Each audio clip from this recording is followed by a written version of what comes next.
Hi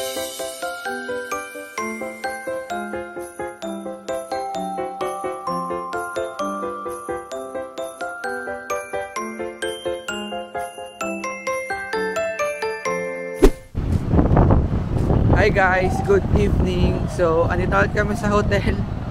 And gagawin ko na yung hotel tour since andito na kami sa baba. So, andun pala yung parking guys sa gilid ng, ayan, ito yung mismong Kabayan Hotel. And ayan yung tapat mismo siya ng MRT, Taft Avenue. And then ito yung breakfast area or yung Salo restaurant. So, ayan yung Kabayan Hotel. And tara, pasok tayo sa loob. And ayan, sasalubungin kayo ng Christmas tree. Then ito yung lobby nila. Ayan, dyan yung check-in counters nila. And merong ATM. Ayan. Tapos ayan yung breakfast area. Ayan siya. So, akit muna kami sa room.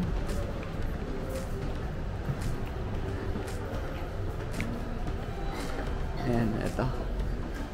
Akit tayo sa room number 11. Room 11.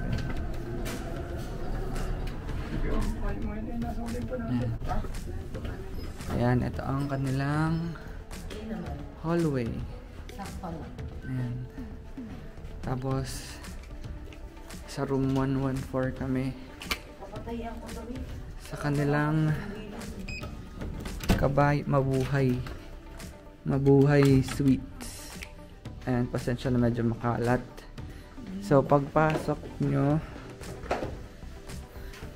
sa left side is may malaking mirror. Ayan. Tapos ayan, may smart TV yan, may upuan.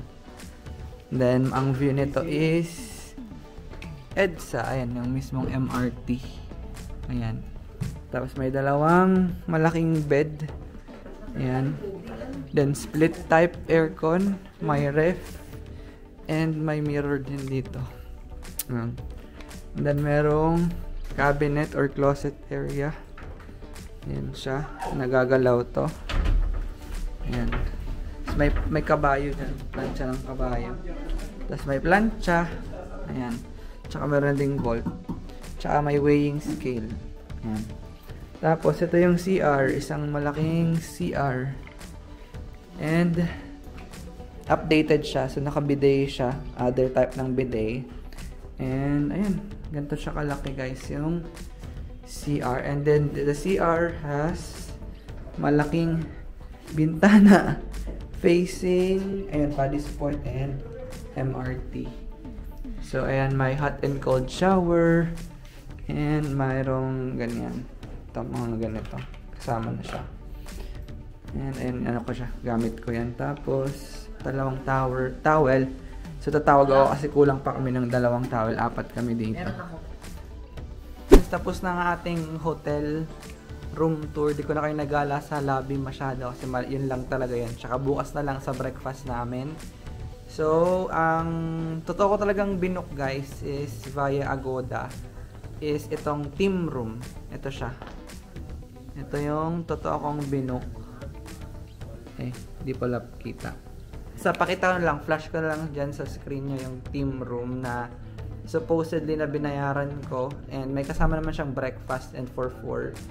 And nung nag-check-in ako kanina, nagulat ako kasi in-upgrade kami for free sa kanilang master, mabuhay suite for the same price, walang charge.